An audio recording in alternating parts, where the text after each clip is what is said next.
It's y'all, it is what it ain't. It's your boy Rude Dog. Check this out, man. We got the Diddy recap up in this piece. Yes, sir. It's going down. Down. Down. Believe that. Believe that it's going down. But yo, one time for the one time. We got the promotion going down.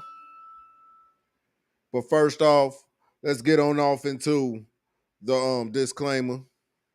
This is an adult channel. Adult things do happen. Adult things do go on. You will hear me smoking. You will hear me talking crazy. You will hear me saying some things that'll have you concerned. You will hear me saying some things that'll have you like, what's up? But anyways, though, that is the adult disclaimer. You will hear profanity throughout this channel. You will hear some things. You will hear offensive language. You will hear some things. Trust me.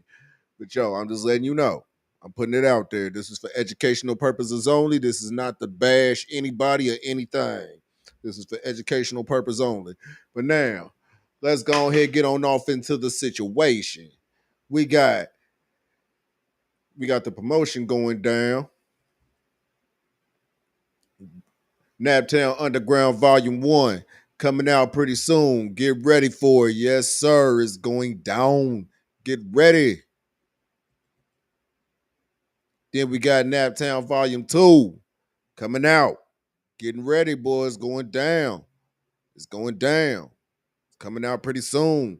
As you see, C double Mr. Loke, Chief Wee is on there. Now, let's get on off into the channel. It's going down. We, of course, have been watching the Diddy trial closely.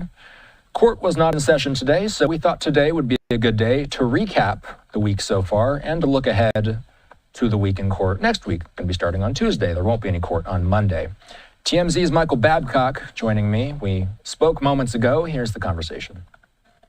All right, welcome back and live now from Fox. I'm Austin Westfall. The second week of testimony in the Diddy trial is in the books, and prosecutors continued to try and prove their racketeering case against Diddy.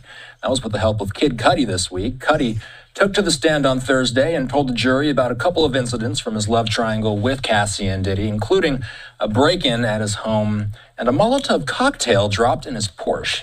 TMZ's Michael Babcock is here. What I want to do, Michael, is catch the folks up that perhaps weren't paying attention to the trial this week.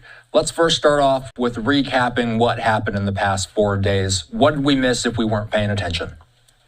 Hey, Austin, thanks for having me. Yeah, I mean, really interesting testimony. I think most people probably were really eagerly anticipating to hear from Cassie, which was last week, but the Kid Cudi testimony was fascinating to hear. I know we're probably going to get into that. So separate of Cudi, we heard from a couple of people, to include. My fault to interrupt here, but yet though I will have the Cassie recap up over here. You know, I'm kind of backwards up in this right now because you know I'm kind of like been behind. I've been on my little promotion run, but yo, let's get back into it. The Homeland Security agent who was actually in charge, Austin, of the raid, the Star Island raid, the Miami raid of Diddy's home, talking about the things that they found during that raid, how they specifically planned the timing to coincide with Diddy not being home so there would be no interference. And they talked about finding everything from the baby oil, which has obviously been talked about ad nauseum, to drugs and guns, ammunition, parts of guns with serial numbers scratched off. So they talked about all of those things that were found. We heard from a hotel manager who talked about running a place in Beverly Hills that Diddy would frequently stay at. And see, you see all this, right? This is all Diddy evidence right here. This is evidence from the trial. This is evidence that you are looking at right there. This is all the evidence. Just saying, that's all the evidence. Talked about Diddy's reputation, that they had literally made notes on his profile that when Diddy would make a reservation, when he would check out, they would actually block off that room for a period of time because they had seen so many times that Diddy's room needed a deep cleaning after he had, again, checked out of the room. They talked about the fact that there would be a melted candle wax all over the room. And again, that they would really need to do a deep cleaning. Now, the implication here being that these are some of the locations he had these freak off parties, and candle wax is part of, if you've heard any of this, prior testimony here, some of the things that allegedly went on. They would take an extra $1,000 deposit from Diddy because that's how much effort had to go into cleaning the room. We heard from executive assistants who testified to getting guns for Diddy and to driving around and looking for Suge Knight with Diddy, presumption being that he was going to confront Suge in some violent interaction. So there's been a little bit of everything, all of it trying to point, though, to Austin that this guy he's not just a bad boyfriend. He's not just a domestic abuser, but is somebody who was essentially running a criminal enterprise. And that would then make him guilty of that racketeering charge. I alluded to it at the top, but why are we starting to hear Kid Cudi's name involved in this? So Cassie talked about this when she was on the stand. She had a brief romantic relationship with Kid Cudi late 2011. Now, Cudi. Now, see what he great say is weird. Excuse me. I'll be trying to edit that shit out. But though, what he get ready to say is when Kid Cudi got his car exploded with a Molotov by Diddy for kicking it with Cassie. So this shows you the power of the booty. I'm just saying, that shows you the power of the booty. When he gets onto the stand the day before yesterday, look, I feel like I've been played by Cassie. I was in love with her. I was really very much into her, despite the fact that this was a relatively short relationship in time. But it sounded like it was pretty serious. And he said, Cassie kind of broke my heart here. But there was it was a love triangle that got pretty intense for Cudi. So there was one story that he tells when he's on the stand, Austin.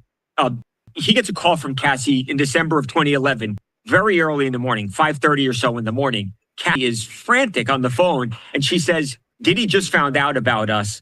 He is really upset, and he knows where you live, and I'm worried that he's going to go and confront you and do something. So Cudi ends up leaving the house where he was in L.A., Austin, and he goes and he picks Cassie up. He gets a call a short time later from somebody who works for Diddy saying, hey, I'm outside of your house right now, and Diddy's inside. Cudi, what is this guy doing in my house? He calls Diddy. He's obviously very angry about this. And he said Diddy was very calm, and he says, no problem. I just want to have a conversation with you. That happens. Now you fast forward to January of 2012. The relationship with Cassie has run its course. He gets a call, Cudi does, that his Porsche is on fire. What do you know it? Somebody had actually cut into the roof, the convertible roof of the Porsche, and dropped a Molotov cocktail onto his driver's seat, which burned the car. He calls the police. The police take an arson report. They investigate, but they're never able actually to link it back to Diddy.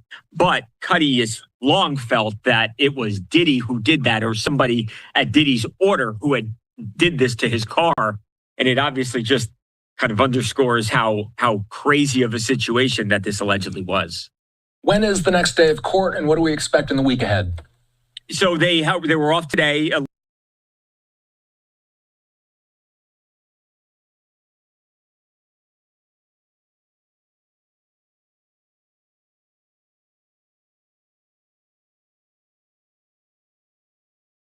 Long weekend, obviously Memorial Day on Monday, they will be off as well. So we're going to resume on Tuesday.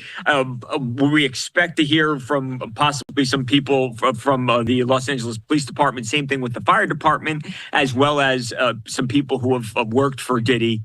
It does also sound like that we might also hear from some other hotel workers, just because a lot of these alleged freak-offs happen at hotels. So these workers can testify to some of the things that they might have seen over the years as these parties were going on. So that's what we can look forward to next week. I don't know that there's going to be a celebrity component like there was this week, but you never know with this trial. It's been crazy so far, and we're nowhere near being done with this thing. We're not even halfway through. Before we go, can we just put a fine point on something? Why are we not seeing Diddy anywhere? Why are we only looking at paintings of his gray-haired self in court? Yeah, because it's I guess from an entertainment standpoint, it's unfortunate that because this is a federal case, Austin, there are not cameras allowed in the courtroom, not even still photography. So the best thing we have are these sketches from the court artists, and that's unfortunately all we've got. There's obviously a galley, we've got reporters who are in there, but as far as getting any video from inside of the courthouse, unfortunately, it's not happening. If it were, you can imagine this would probably be Amber Heard and Johnny Depp on steroids. This would be just absolutely watched, I think, every second with bated breath. But federal court, no cameras. No cameras. All right. The always informative Michael Babcock joining us. Good to see you. Have a good weekend. Thanks, Austin. You too.